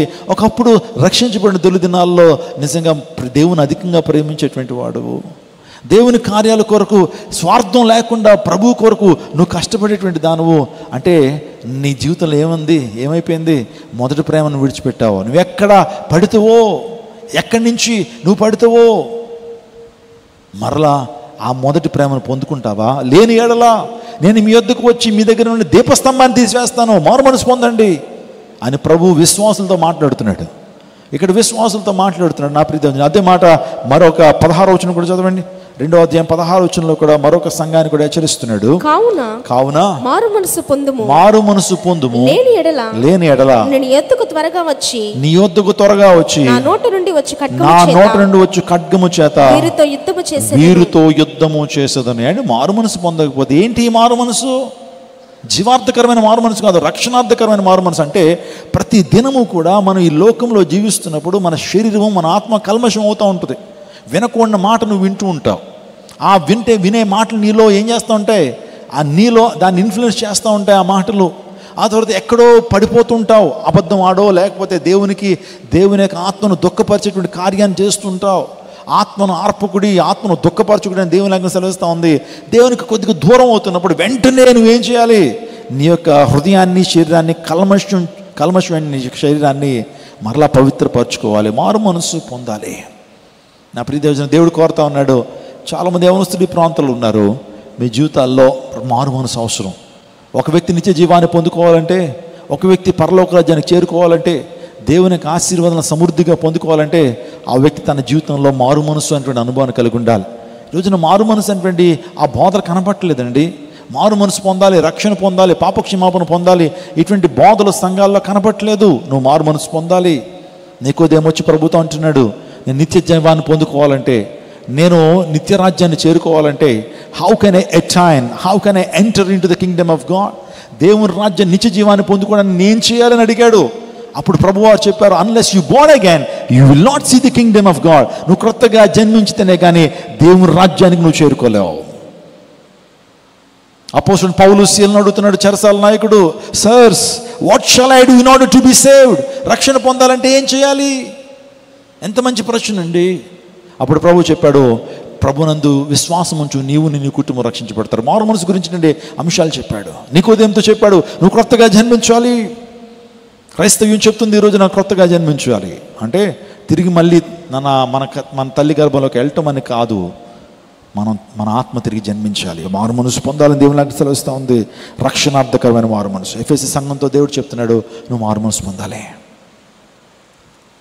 మూడోదిగా చెప్పనా, ఇంకా మన దినాలు ఇంకా పొడిగించబడుతున్నాయంటే, మనం బ్రతుకున్నామంటే ఎందుకు ఆలోచన చేస్తే, మనం ఫలించకుండా దేవుని దుఃఖపరిచేటువంటి వ్యక్తులుగా ఉన్నట్లయితే ఫలించి దేవుని సంతోషపెట్టడానికి మనం బ్రతుకుతున్నాం. ఎందుకు జీవిస్తున్నాం? ఒకవేళ నువ్వు ఫలించట్లేదా? ఒకవేళ ఫలింపని ప్రతి తీగ నరకబడి అగ్నిలో వేయబడుతుంది దేవుని లేఖనాలు సెలవిస్తున్నాయి. దేవుడు ఒక ఉపమానాన్ని చెప్పాడండి. మీరు లూకాసు వార్త 13వ అధ్యాయం, లూకాసు వార్త 13వ అధ్యాయం 6 నుంచి ఆ ఉపమానాన్ని ఒకసారి మనం చూద్దాం. యేసు ప్రభువు ఒక పారబుల్ చెప్తున్నాడు. ఆ ఉపమానం, మరియు ఆయన వారితో ఈ ఉపమానం చెప్పాను, ఒక మనుషుని ద్రాక్ష తోటలో అంజూరపు చెట్టు ఒకటి నాటబడి ఉండెను. అతడు దాని పండ్లు వెదక వచ్చినప్పుడు ఏమీ దొరకలా. గనుక అతడు ఇదిగో 3 ఏళ్ల నుండి ఈ అంజూరపు చెట్టున వెతకవచ్చుచున్నాను గాని ఏమీ దొరకలేదు. దీని నరికి వేయము. దీని వలన ఈ భూమియు ఏల వ్యర్థమైపోవాలని ద్రాక్ష తోట మాలతో చెప్పాను. ద్రాక్ష తోటకి నిజంగా ప్రభు వెళ్ళినప్పుడు అంజూరపు చెట్టు ఉందట. అంజూరపు చెట్టుకి 3 సంవత్సరాల నుంచి కాపు లేదట. 3 సంవత్సరాల నుంచి ఏమీ లేదు, ఫలాలు లేవు. అప్పుడు చెప్తున్నాడు తోటమాలతో, ఎందుకయ్యా ఈ చెట్టు, ఎందుకు ఈ అంజూరపు చెట్టు 3 సంవత్సరాల నుంచి భూమికి భారం అయిపోయింది, వ్యర్థంగా ఉంది, అది నరికి బయటపడే అన్నాడట. ఎందుకు ఈ విషయాన్ని చెప్పాడు తెలుసా? రక్షించబడ్డావు 3 సంవత్సరాలు అయింది, రక్షించబడ్డావు 30 సంవత్సరాలు అయింది, రక్షించబడ్డావు 10 సంవత్సరాలు అయింది, నీలో ఫలాలు ఇయ్యి. Where are the fruits? ఏ ఫలాలు కావాలని దేవుడు కోరుతున్నాడు? ఏ ఫలం కావాలి? ఏ ఫలం ఫలించాలి? మన జీవితాల్లోంచి ఫలించేట అనుభవం కావాలి. ప్రభు ఏనాడో చెప్పాడు, ఆదామవ్వలు మీరు ఫలించండి. ప్రైజ్ గాడ్, హల్లెలూయా. మీరు ఫలించండి, అభివృద్ధి పొందండి, భూమిని లోపరుచుకోనండి, భూమిని నిండించండి అని దేవుడికి ఆజ్ఞిస్తే ఫలిస్తున్నాం మనం. మారు మనసుకు తగిన ఫలాలు ఉన్నాయా మన జీవితంలో? మారు మనసు పొందేసాం. నేను మారు మనసు పొందేశానండి, బాప్తిసం తీసుకున్నాను. మరి నీలో ఫలాలు ఇయ్యి. ఎవరైనా నిన్ను గమనిస్తున్నప్పుడు నీలో ఫలాలు వస్తున్నాయా? ఆమెలో అండి చాలా ప్రేమ అనే ఫలం ఉంటుందండి అని చెప్తున్నారా? ఆమె కోపిస్తండి, ముక్కు మీద ఉంటుంది ఆమెకి. ఏది నీ ఫలం? ఏది? కోపం అనే ఫలం వస్తుందంటే దేవునికి ఇష్టమైనటువంటి ఫలం అది. నీ జీవితంలో ఇంకా పాపం అనే ఫలాన్ని ఫలిస్తున్నావా? నీ జీవితంలో క్రోధమైనటువంటి ఫలము, అసూయ అనేటువంటి ఫలము, శరీరాశులైనటువంటి ఫలము, ఇవి ఫలించకూడదు. కానీ మన జీవితంలో మారు మనసుకు తగిన ఫలాలు ఫలించాలి. ప్రైజ్ గాడ్, హల్లెలూయా. మారు మనసు పొందామని చెప్తున్నప్పుడు మనలోంచి సమాజం ఏం చూడాలి? మారు మనసుకు తగిన ఫలాలు చూడాలి. అంతేగాని విరుద్ధమైన ఫలాలు చూశారనుకోండి, ఇది పొందింది మారు మనసు కాదు, మాయ మనసు. ఏంటది? ఇది ఒక సూటి ప్రశ్న. నువ్వు పొందింది మారు మనసా లేదా మాయ మనసా? కొంతమంది మాయ మనసు పొందేసి నేను మారు మనసు పొందాను అంటారు. నో, ఇది మారు మనసు పొందితే ఆ మారు మనసుకు తగిన ఫలాలు ఉంటాయి. పూర్వం నువ్వు కోపిష్టిగా ఉన్నావా, ఇప్పుడు ఆ కోపం నీలో తగ్గిపోతుంది, అదే మారు మనసుకు తగిన ఫలాలు. నిర్జీవ క్రియలు ఉంటాయి, అంటే నిర్జీవ క్రియలని విడిచిపెట్టించండి. నిర్జీవ క్రియలు ఉంటాయి, వాటిని ఏం చేయాలా? విడిచిపెట్టాలి. దాన్ని చీకటి ఫలం అన్నారు. చీకటి బతికాం ఒకప్పుడు, కానీ దేవుడు మన వెలుగు సంబంధులుగా చేసినప్పుడు ఇంక మన తేజో సంబంధమైనటువంటి తేజో సంబంధమైనటువంటి ఫలాన్ని మనం ఫలించాలని దేవుని లేఖనం సెలవిస్తూ ఉంది. నిర్జీవ క్రియలు విడిచిపెట్టాలి. జాగ్రత్తగా మీరు చదివితే కనుక రోమపత్రిక 13:12 Turn your Bibles to the book of Romans 13 chapter verse 12. 13:12. రాత్రి చాలా గడిచి పగలు సమీపంగా ఉన్నది గనుక మనం అంధకార క్రియలను విసర్జించి తేజో సంబంధమైన యుద్ధోపకరణములు ధరించుకుందాము. మనం అంధకార క్రియలను విసర్జించి, ఇవి నిర్జీవ అంధకార క్రియలను ఇంకా విసర్జించేయాలా? మనలో ఇంకా అవి ఏలుబడి చేయడానికి వీలు లేదు.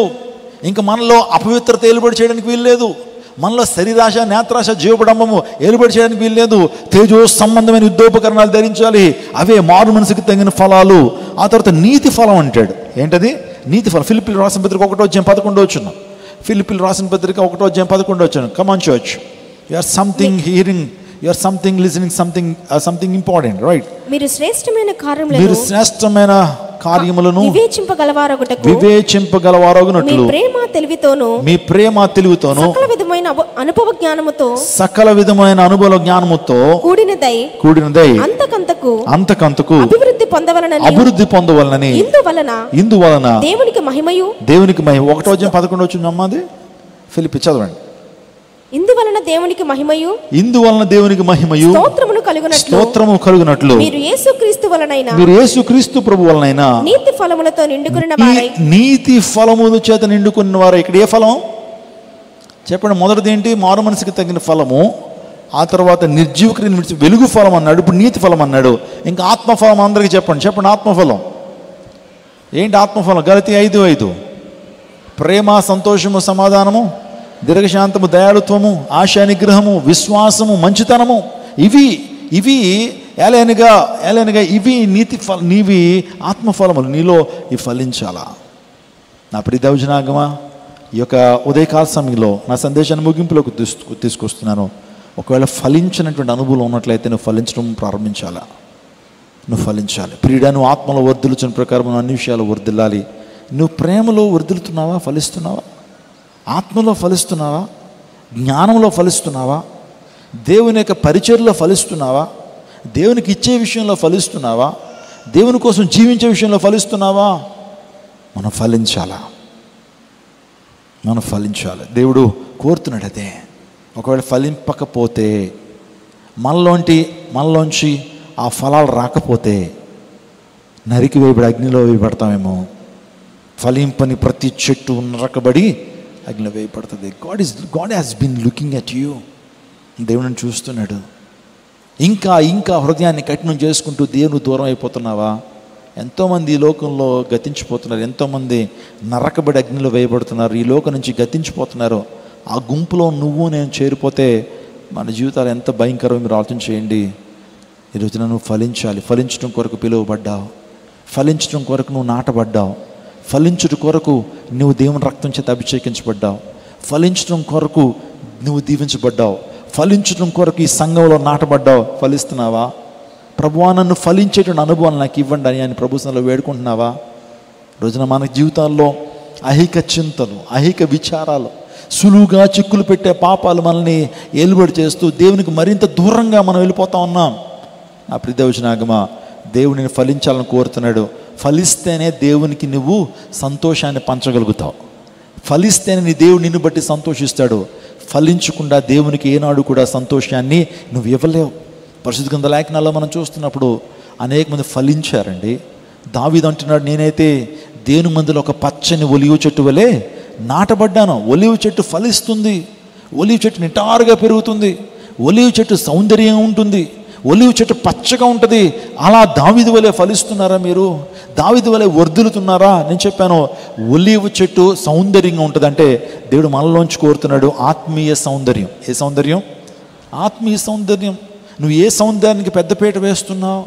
శారీరక సౌందర్యం కోసం ఎంతో గంటలు ప్రయాసపడుతుంటా. నిజంగా శారీరక సౌందర్యాన్ని ఇంకా పెంచుకోవాలని మంచిగా ట్రీట్మెంట్స్ తీసుకుంటాం. మంచిదే, నేను కాదంటలేదు, వెళ్ళండి. కానీ అంతకంటే ప్రాముఖ్యంగా ఆత్మీయ సౌందర్యాన్ని పెంచుకుంటున్నావా? ఆత్మీయ సౌందర్యం, నీ మాటలు, నీ యొక్క డెసిషన్స్, నీ యొక్క నిర్ణయాలు అవి సౌందర్యంగా ఉంటున్నాయా? ఆలోచన చేయండి.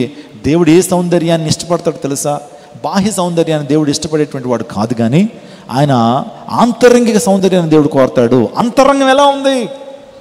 ఒకవేళ బయటికి నువ్వు చాలా తెల్లగా ఉండొచ్చు, చాలా సౌందర్యంగా ఉండొచ్చు, కానీ నీ యొక్క హృదయం నల్లగా ఉంటే దేవుని నీ సౌందర్యం అక్కర్లేదు. ఒకవేళ నువ్వు పైకి మామూలుగానే ఉండొచ్చు, అందవిహీనరాలుగా ఉండొచ్చు, కానీ నీ హృదయం తెల్లగా ఉంటే, దేవుని మెచ్చేటి హృదయంగా ఉంటే, అటువంటి హృదయాల్ని, అటువంటి జీవితాన్ని దేవుడు మెచ్చుతాడండి. స్తోత్రం చెప్పడం హల్లెలూయా.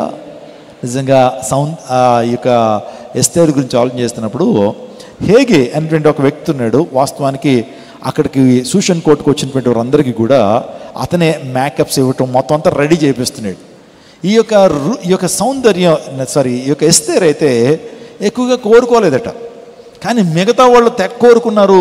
మొత్తం రాసుకుని ఎలా తయారైపోయారంటే వాళ్ళు కోటింగ్ ఎక్కువైపోయి రాజుకి చిరాకు వచ్చిందన్నమాట. కానీ ఎవరైతే సింపుల్గా ఉన్నారో, ఎస్తేరు హేగే ఎంత అయితే నిర్ణయించాడో, హేగే తగుమాత్రపు అలంకరణ తీసుకుంది. రాజు చూడగానే ఎస్తేర్ ఎంతో సౌందర్యంగా రాజు కనిపించింది. నిజంగా ఎస్తేర్ని రాజు కోరుకున్నటానికి కారణం ఏంటి తెలుసా? ఎస్తేర్లోని ఆత్మీయ సౌందర్యం. దేవుడు కూడా ఈ రోజున రాజు నిన్ను కోరుకోవాలంటే, రాజు నిన్ను చేర్చుకోవాలంటే నువ్వు నేను కలిగి ఉండాల్సింది ఆత్మీయ సౌందర్యం. మన నిర్ణయాలు బాగుండాలండి, మన ఆలోచన విధానం బాగుండాలి, పవిత్రమైనటువంటి జీవితాన్ని మనం జీవించాలి. నిజంగా దేవునికి ఇష్టలుగా మనం బ్రతకాలి. దానియేలు తన జీవితంలో దేవునికి ఇష్టడుగా బ్రతికాడు. బహుప్రియుడని దేవుని లేఖనాలు సెలవిస్తూ ఉన్నాయి. మన జీవితంలో ఫలిద్దామా? ఎంతమంది ఫలిద్దాం చెప్పండి. సో ఈ యొక్క 2025లో మనం ఫలిద్దాం. దేనిలో ఫలిద్దాం? ఆత్మలో ఫలిద్దాం, జ్ఞానంలో ఫలిద్దాం. ప్రతిదినము కూడా దేవుని వాక్యాన్ని చదువుతూ దేవుని వాక్యంలో ఫలిద్దాం, కృపలో ఫలిద్దాం, ప్రేమలో ఫలిద్దాం. నిజంగా దేవుణ్ణి ఆత్మతోనూ సత్యంతో ఆరాధించేటువంటి వ్యక్తిగా నువ్వు ఉండాలి. దేవుడు చెప్పాడు, నీ యొక్క దేవుణ్ణి, నీ ప్రభువుని పూర్ణ మనసుతో, పూర్ణ ఆత్మతో ఏం చేయాలి? ప్రేమించు. నిన్ను వలె నీ పొరుగు వారిని ప్రేమించు. Love you God and love your neighbour as yourself అని ప్రభువు మాట్లాడుతున్నాడు. ఉదయకాల సమయంలో నా ప్రియదేవజనం మనం ఫలిద్దాం. నాలుగోదిగా, ప్రభువు కొరకు జీవించాలని మన యొక్క బ్రతుకు దినాలు దేవుడు ఏం చేస్తున్నాడు? ఎక్స్టెండ్ చేస్తున్నాడు. 2025ని దేవుడు ఎందుకు బహుమానంగా ఇచ్చాడు? Why God has given a new life or new year as a blessing? దేవుడు ఒక ఆశీర్వాదంగా, ఒక బహుమానంగా 2025 ఎందుకు ఇచ్చాడు తెలుసా? నీ నుంచి ఏం ఎక్స్పెక్ట్ చేశాడంటే, నీవు నేను ప్రభు కొరకు జీవించాలి. You and I need to live for God. దేవుని కోసం మనం జీవించాలని అపోస్తలుడైన పౌలు కొరింథీ సంఘానికి రాస్తున్నాడు. 2 కొరింథీయులకు రాసిన పత్రిక 5వ అధ్యాయము 15వ వచనం. 2 కొరింథీయులకు రాసిన పత్రిక 5వ అధ్యాయం 15వ వచనం చూద్దాం. 2 కొరింథీయులకు రాసిన పత్రిక 5వ అధ్యాయం 15వ వచనం. జీవించు వారి మీదట తమ కొరకు కాక తమ నిమిత్తము మృతి పొంది తిరిగి లేచిన వాని కొరకే జీవించుటకు ఆయన అందరి కొరకు మృతి పొందినని నిశ్చయించుకొనుచున్నాను. జీవించు వారికి మీదట తమ కొరకు కాక, ఏంటి మన కొరకు కాదట. జీవించేది మా కొరకు కాకపోతే మరి ఎవరి కొరకు? ఒక ఆయన అంటాడు, ఎందుకు బ్రతుకుతున్నారంటే నా భార్య కోసం అంటాడు. ఒక ఆమె అంటది, మా పిల్లల కోసం అండి.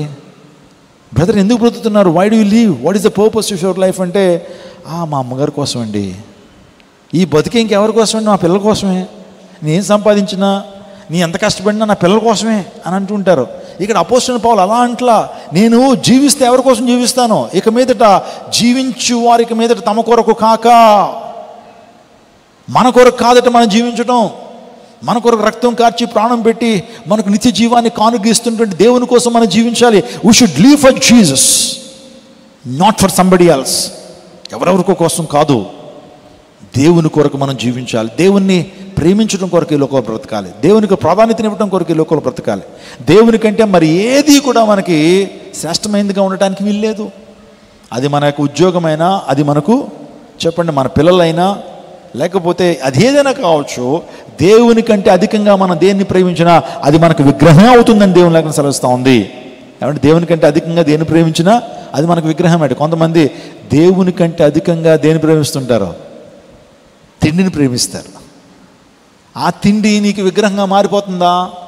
దేవుని కంటే అధికంగా లోక స్నేహాన్ని ప్రేమించేటువంటి వారు ఉన్నారు. సో లోక స్నేహము, స్నేహితులు నీకు విగ్రహంగా మార్చబడిపోతున్నారు. ఆ విగ్రహాన్ని తీసేయి. వాస్తవానికి అబ్రహాము జీవితంలో తన కుమారుడు ఇస్సాకు విగ్రహంగా మారిపోతున్నాడు.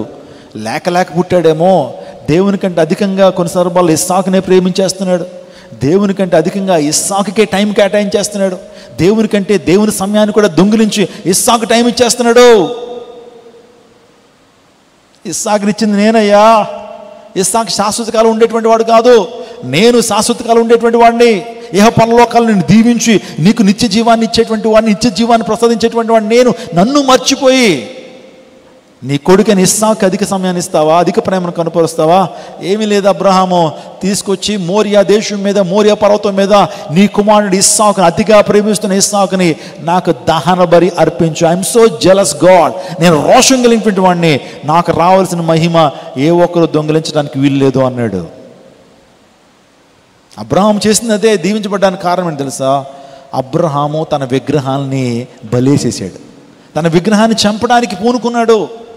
దేవుని కంటే అధికంగా నువ్వు దేన్నైతే ప్రేమిస్తావో అది నీకు విగ్రహం. నా చిన్నతనంలో, నా యవ్వన కాలంలో దేవుని కంటే అధికంగా నేను క్రికెట్ని ఎక్కువగా ప్రేమించేటువంటి వాడిని. మీకు సంబడి ఏదోట something else in your life, దేవుని కంటే అధికంగా నువ్వు దేన్నో ప్రేమిస్తున్నావు. దాన్ని ఈ రోజున దేవునికి ఇచ్చేసేయి. ఆ విగ్రహాన్ని నీలోంచి బయట తీసేసేయి.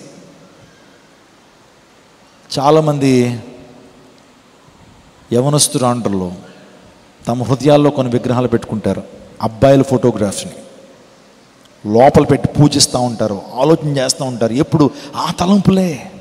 కొంతమంది అబ్బాయిలు అయితే కొంతమంది అమ్మాయిల యొక్క ఆ యొక్క ఫోటోగ్రాఫ్స్ని, వారి విగ్రహాలని హృదయంలో పెట్టుకుని పూజిస్తూ ఉంటారు. దేవుని కంటే అధికంగా నువ్వు దేన్ని ప్రేమించడానికి వీల్లేదనే విషయాన్ని జ్ఞాపకం చేస్తున్నాను. దేవుణ్ణి సేవించాలి, దేవుని ప్రభు కొరకు జీవించాలి. అపోస్తలుల జీవితాన్ని మనం చూస్తున్నప్పుడు అపోస్తలుడైన పౌలు గొప్ప కుటుంబంలోంచి వచ్చినటువంటి వాడు. గమాలియేలు పాదాల దగ్గర విద్యను అభ్యసించి డాక్టరేట్ డిగ్రీని పొందినటువంటి వాడు అపోస్తలుడైన పౌలు సౌలుగా ఉన్నప్పుడు. బెన్యామీను గోత్రంలో పుట్టినటువంటి వాడు. తన తండ్రి ధనికుడు, తన తండ్రి ఆస్తిపరుడు, అంతస్తు కలిగినటువంటి వాడు, హోదా కలిగినటువంటి వాడు. యూదా సాంప్రదాయాన్ని ఏమండి తన నరనరాల్లో జీర్ణించుకున్నటువంటి ఒక గొప్ప ప్రవిష్టుడని చెప్పుకోవాలా. అలాంటి పౌలు గారు అంటున్నాడు, ఇక మీద నేను జీవిస్తే ప్రభు కోసమే జీవిస్తాను. నేను బ్రతికే దినాలు ప్రభు కొరకే. ఇంకా నేను కాదు కనిపించేది, ప్రభువే నాలో కనిపించాలి, జీవించేటువంటి వాడు నేను కాదు, నాలో ప్రభువే జీవించాలని తీర్మానం తీసుకున్నటువంటి అపోస్తలుడైన పౌలు మనకు కూడా చెప్తున్నాడు. మన జీవితం ఇంకా పొడిగించబడుతుందంటే క్రీస్తు కొరకు మనం జీవించాలి. ఒక తోమా గారిని మనం తీసుకున్నా సరే తన జీవితంలో యేసు కొరకే తన జీవితాన్ని ముందు కొనసాగించాడు. పేతురు, యోహాను ఇలాంటి వారందరూ కూడా ప్రభువు కొరకే వారు జీవించారు. క్రీస్తు కోసం జీవిస్తున్నావా? క్రీస్తు కోసం జీవించాలని ఇష్టపడుతున్నావా? పాస్టర్ గారు, ఈ సమయం దేవుడిచ్చిందే, ఈ తలాంతులు దేవుడిచ్చిందే, ఈ బలం దేవుడిచ్చిందే, నేనేమయ్యానో దేవుని కృప, దేవుని కొరకే నా సమయాన్ని కేటాయిస్తాను, దేవుని కొరకే నా యొక్క జీవాన్ని ఇస్తాను, దేవుని కొరకే నా సమయాన్ని ఇస్తానని నువ్వు జీవించగలిగితే దేవుడు ప్రత్యేకంగా నేను దీవించడానికి ఇష్టపడుతున్నాడు. వాగ్దానాలు ప్రభు మనకి ఇస్తున్నాడు, మంచిదే. ఆ వాగ్దానాలు ఎప్పుడు నెరవేర్చబడతాయి? ఆ వాగ్దానాలు ఎప్పుడు నెరవేర్చబడతాయంటే వాగ్దానానికి తగినట్లుగా మనం ప్రవర్తిస్తేనే వాగ్దానాలు నెరవేర్చబడతాయి. రైట్? వాగ్దానానికి తగినట్లుగా మనం ఏం చేయాలి? ఇందాక చెప్పాను మీకు. సో దేవుని ఎద్దుకు రండి, అప్పుడు ఆయన మీ యొద్దకు వస్తాడు. దేవుడిని మొర ఆలకించాలి అంటే, నీ దేవుడు నీకు తోడై నిన్ను రక్షించాలంటే నువ్వు ఆయనకు మొర్ర పెట్టిన వ్యక్తిగా ఉండాలి. ఆయన నీకు సమస్తాన్ని అనుగ్రహించాలంటే ఆయన అడగాలి. నువ్వు అడగకుండా దేవుడు నీకు అనుగ్రహించడు. మత్తయి సువార్త 7:7 ask and it shall be given to you, అడుగుడి మీకు ఇయ్యబడును. లూకా సువార్త 11:9 కూడా చూద్దాం. లూకా సువార్త 11:9. లూకా సువార్త 11:9. అటువలే మీరును అడుగుడి మీకు ఇయ్యబడును, వెదుకుడి మీకు దొరుకును, తట్టుడి మీకు తీయబడును, అడుగు ప్రతివానికి ఇయ్యబడును, వెదుకువానికి దొరుకును, తట్టువానికి తీయబడిని మీతో చెప్పుచున్నాను. అవును, ప్రభువుని అడిగినప్పుడే మీకు అనుగ్రహించబడతాయి. ఆ తర్వాత కష్టకాలంలో ఉన్నప్పుడు, ఇబ్బందుల్లో ఉన్నప్పుడు, ప్రతికూల పరిస్థితుల్లో ఉన్నప్పుడు, నిజ ఆపత్కాలంలో ఉన్నప్పుడు నువ్వు విడిపించబడాలంటే ఆయనకు మొర్ర పెట్టాలి. ఇసుకే మొర్ర పెట్టాడు, గోడ వైపు తిరిగి మొర్ర పెట్టాడు. తద్వారా 15 సంవత్సరాలు తిరిగి ఆశను పొందినాడు. ఆసా అనేటువంటి రాజు ఉన్నాడు, జెరహు అనేటువంటి ఆ యొక్క రాజు, జెరహు అనేటువంటి రాజు, కూచి దేశానికి సంబంధించినటువంటి రాజు. నిజంగా 10 లక్షల సైన్యాన్ని వేసుకుంటూ వచ్చేస్తున్నాడు ఆసా మీదకి. ఆ టైంలో ప్రభు సన్నిధికి వెళ్ళి మొర్ర పెట్టాడు, గోజాడాడు. తద్వారా తన జీవితంలో గొప్ప ఆశీర్వాదం పొందుకున్నాడు. సంసోను ఒకరోజు ఫిలిష్తీ దేశంలో బాగా అలసిపోయాడండి. 1000 మంది ఆ సైనికుల్ని, 1000 మంది వీరుల్ని ఒక్క గాడిద దవడ ఎముక చేత చంపినటువంటి సంసోను నిజంగా ఎంతో అలసిపోయాడు. ఎంతో నీరు కావాల్సింది వచ్చింది. ఆ టైంకి డీహైడ్రేట్ అయిపోయాడు. బాడీలో ఇంకొక చుక్క కూడా నీళ్ళు లేదు. ఎందుకంటే 1000 మందితో ఫైట్ చేయడం అంటే చిన్న విషయం కాదు. ఒక కత్తితో కాదు, లేకపోతే ఒక వెపన్తో కాదు, ఒక చిన్న గాడిద పచ్చి దవడ ఎముక తీసుకుని ఆ వ్యక్తి జయాన్ని సాధించిన తర్వాత శరీరం అంతా కూడా ఆ డీహైడ్రేట్ అయిపోయిన తర్వాత అక్కడ ప్రభువుని అడుగుతున్నాడు, అయ్యా నీళ్లు కావాలయ్యా, ఈ ప్రాంతం అడవులో నీళ్ళు లేవు, నీళ్ళు లేకపోతే నేను చచ్చిపోయేలా ఉన్నానని చెప్పి ప్రభువు సన్నిధిలో మొర్రపెట్టి చేసే ప్రార్థన చేశాడు. దాన్ని డెస్పరేట్ ప్రేయర్ అంటారు. ఆ ప్రార్థన చేయడం ద్వారా దేవాదేవుడు అక్కడ నీటి బుగ్గను సృష్టించాడు. నీటి బుగ్గను సృష్టించిన తర్వాత వెన్న ఆ నీళ్లు త్రాగి బలాన్ని పొందుకున్న తర్వాత సంసోను ఆ నీటి యోటకు ఒక పేరు పెట్టాడు, ఎనక్కోరి అని పేరు పెట్టాడు. నా ప్రియ జనాంగమా, ఈ రోజున దేవుడు నువ్వు మొర్ర పెడితే ఆపద కాలంలో ఆయన నమ్ముకోదగిన సహాయకుడు. ఆపద వేళలో నీ వెన్నంటుండి నిన్ను కాపాడేటువంటి వాడు, ఆపద వేళ నీ స్నేహితుడిగా నిన్ను కాపాడేటువంటి వాడు. ఆపద వేళలో ఆయనకు మొర్ర పెట్టాలి. దేవా యెహోవా మాకు సహాయం చేయము, నేను మేము నమ్ముకొని ఉన్నాను. ప్రైజ్ గాడ్, హల్లెలూయా. ప్రభు నువ్వు తప్ప మాకు దిక్కు లేరయ్యా, నువ్వు తప్ప మాకు ఆశ్రయం లేరు, నీవే మాకు సహాయం చేయాలి. నేను నిన్నే నమ్ముకున్నాను, ఐ ట్రస్ట్ యు అలోన్, నిన్నే నమ్ముకున్నామని ప్రభు సన్నిధిలో మనం వేడుకున్నప్పుడు దేవుడు ఖచ్చితంగా మన మొర్రకు దేవాదేవుడు జవాబునిస్తాడు. ఫైనల్గా చెప్పి ముగిస్తాను. అదేంటంటే మనం ఎందుకు బ్రతుకున్నామో తెలుసా? మన ఇంటిని చక్కబెట్టుకోవడం కొరకు, మారు మనసు పొందడం కొరకు, ఫలించుట కొరకు, దేవుని కోసం జీవించుట కొరకు. ఆఖరిగా చెప్తున్నాను, అదేంటంటే మనము ఎందుకు బ్రతుకుతున్నామంటే, ఎందుకు జీవిస్తున్నామనంటే మనం మరణానికి సిద్ధం అవడానికి. మనం మరణానికి సిద్ధమవడం, దేవుడు నిర్ణయించిన మరణ దినాన్ని నిర్భయంగా ఎదుర్కోవడానికి. ప్రైజ్ గాడ్, హల్లెలూయా. నాకు తెలుసు మీకు నచ్చదు, ఇది వినటానికి మీ మనసు రాదు. దేవుడు నిర్ణయించిన మరణ దినాన్ని నిర్భయంగా ఎదుర్కోవటానికి మనం బ్రతుకుతున్నాం. ఈ లోకంలో ఏనాటికైనా ఈ లోకాన్ని విడిచిపెట్టి వెళ్ళాలి. ఈ లోకంలో యాత్రికులు పరదేశంలో ప్రభు అంటున్నాడు, నరులారా తిరిగి రండి అని పిలుస్తున్నాడు. ఆయన మంటికి, మనుషుల్ని ఏం చేస్తున్నాడు? మంటికి మారుస్తున్నాడట. ఆలోచన చేయండి, ఈ పాలిమాన్యుల్ ఎప్పుడు ఇలా ఉండిపోతాడా? సో నా మరణ దినం ఎప్పుడైతే, ఎన్ని దినాలైతే దేవుడు నా యొక్క గ్రంథంలో రాశాడో, ఆయన గ్రంథంలో రాశాడో అన్ని దినాలు మాత్రమే జీవిస్తాను నేను కూడా. సో దేవుని రాజ్యానికి వెళ్ళిపోవాలి. నేను కూడా ఒకనాడు ఈ లోకాన్ని విడిచిపెట్టాలి. మరణం అందరికీ వస్తుంది. కానీ ఆ మరణానికి నువ్వు నేను సిద్ధపడాలి. ఆ మరణ దినాన్ని నిర్భయంగా ఎదుర్కోవడానికి మనం ముందుకు రావాలి. నిజమే, మనము పిండముగా రూపించబడే క్రితమే, మనం పిండముగా ఉన్నప్పుడే ఆయనకు మనం తెలుసు. స్తోత్రం చెప్పడం హల్లెలూయా.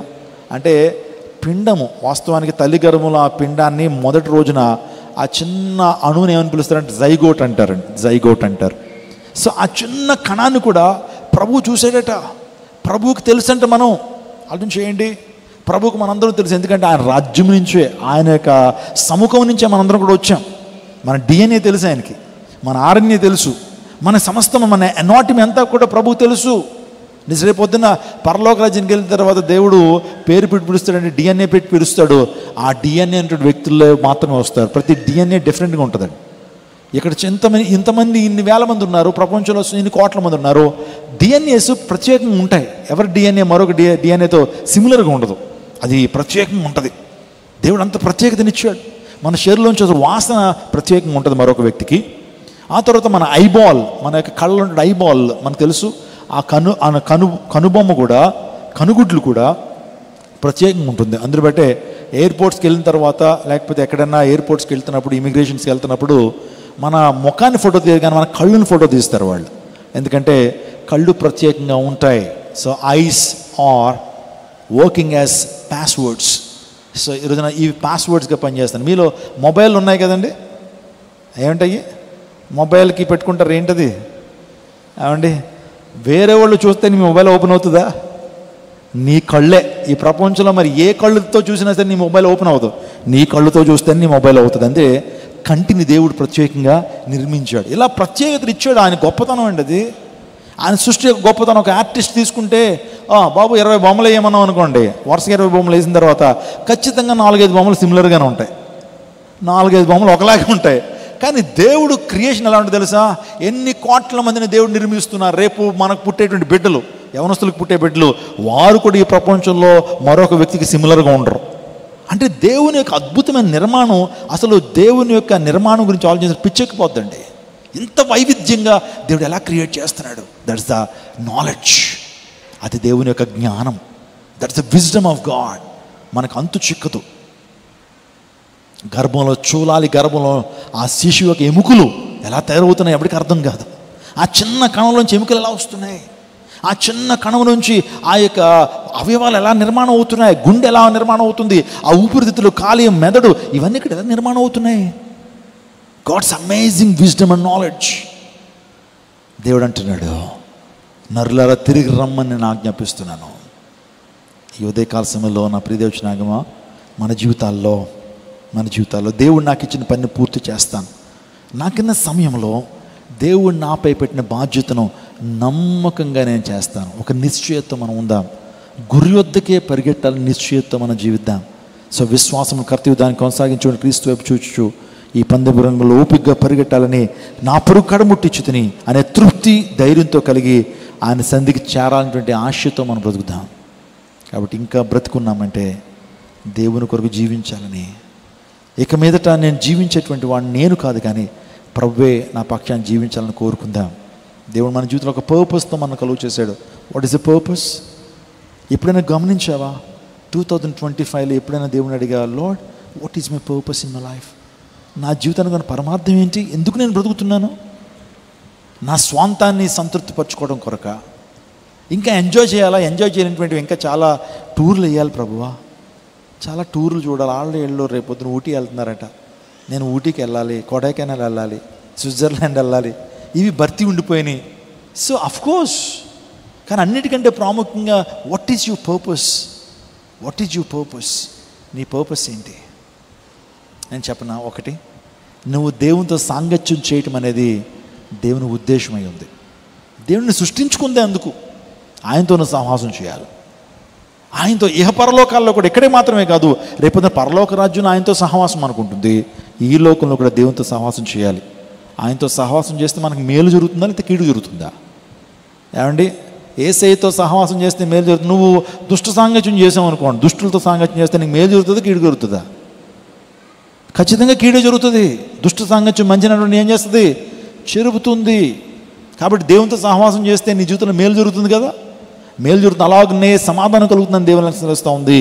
అబ్రహాము దేవునితో సాంగత్యం చేశాడు. అబ్రహాము ఎక్కడ నష్టపోయాడా? విశ్వాసుల తండ్రిగా మార్చబడ్డాడు, ఆశీర్వదించబడ్డాడు.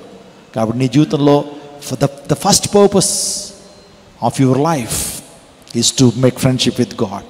దేవునితో సహవాసం చేయడం నీ యొక్క జీవిత ఉద్దేశం అయింది. రెండవదిగా ఆయన నీలో ఉండనివ్వాలి, ఆయన నీలో నివసింపచేయ, ఆయన నీలో ఉండాలని కోరుతున్నాడు. హృదయం అనే తలుపు దగ్గర నన్ను తడుచున్నాడు, ఎవరు నా స్వరం వింటే నేను వస్తానని వాగ్దానం చేస్తున్నాడు. ప్రకటన ద్వారా దేవుడు God would like to dwell within our hearts. God would like to dwell. ఆయన మనలో నివసించడానికి ఇష్టపడుతున్నాడు. దేవుడు ఎక్కడ ఉంటాడు అంటే కొండల మీద, లేకపోతే వేరే వేరే వాటి మీద ఉండడు. ఆయన పెద్ద పెద్ద గర్భగుడులు ఆయన ఉండడు. దేవుడు ఉండేటువంటి స్థలము మన హృదయం.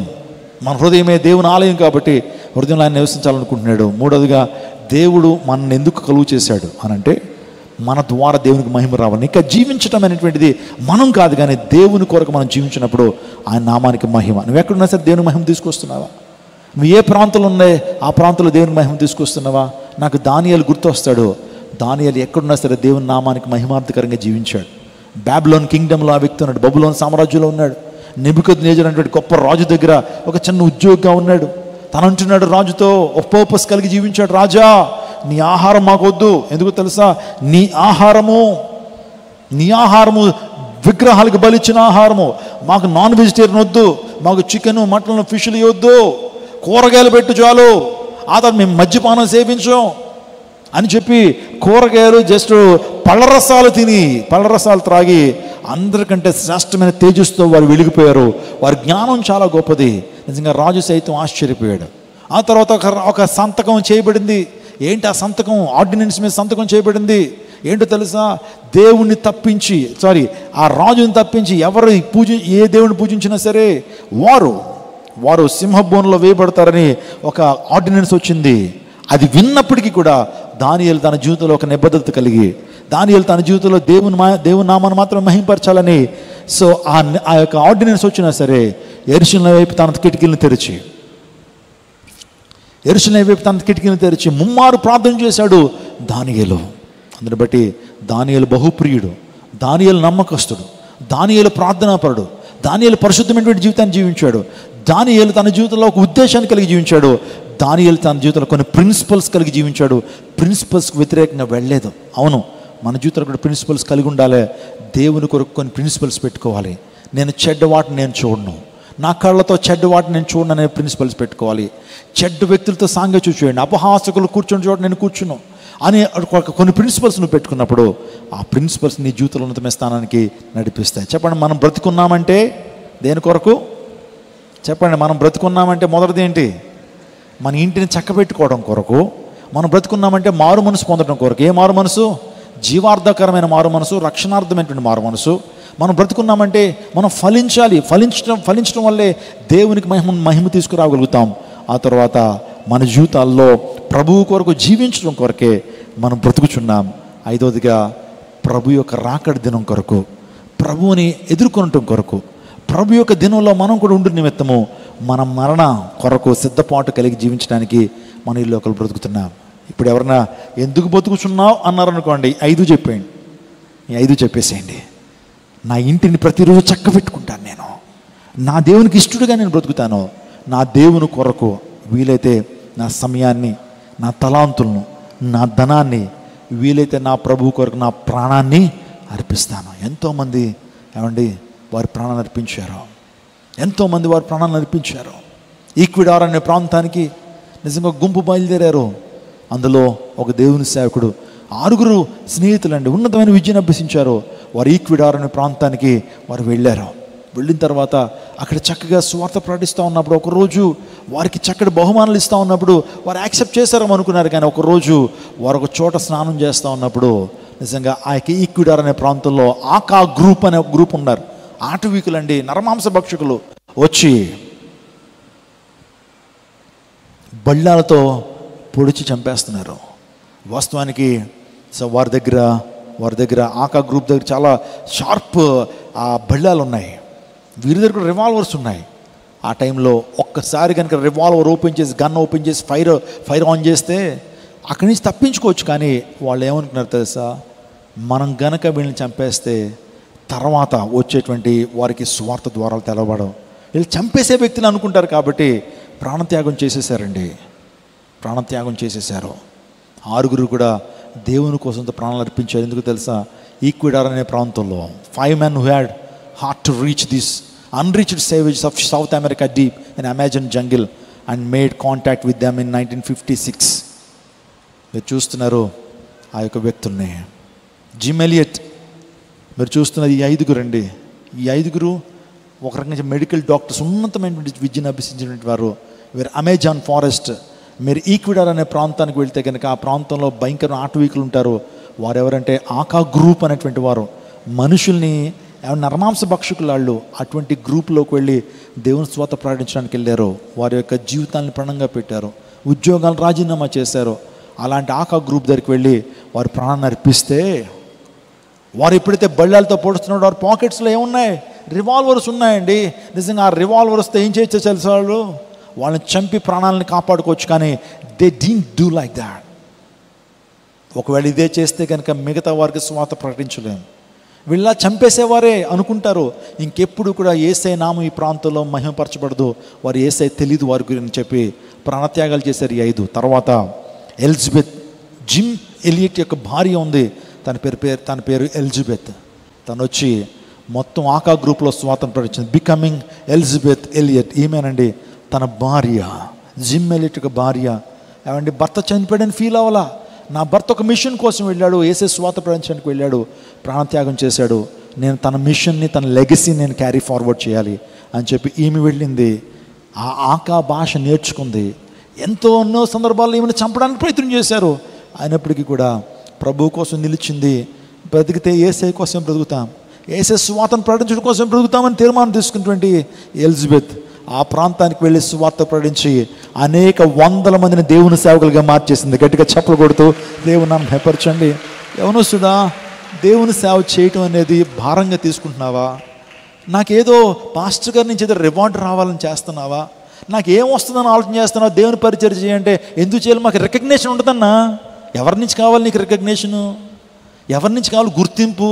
దేవుని సేవకుడి నుంచి. నేనేం చేస్తానండి? గుర్తింపు ఇస్తే నీకేమిస్తాను? మహా అయితే ఒక జీతం ఇస్తాను, లేకపోతే తమ్ముడు బాగా చేసామని అంటాను, లేకపోతే ఒక డ్రెస్ని ఎక్కిస్తానేమో. సరిపోద్దా? రికగ్నేషన్ ఎక్కడి నుంచి రావాలి? దేవుని నుంచి రావాలా?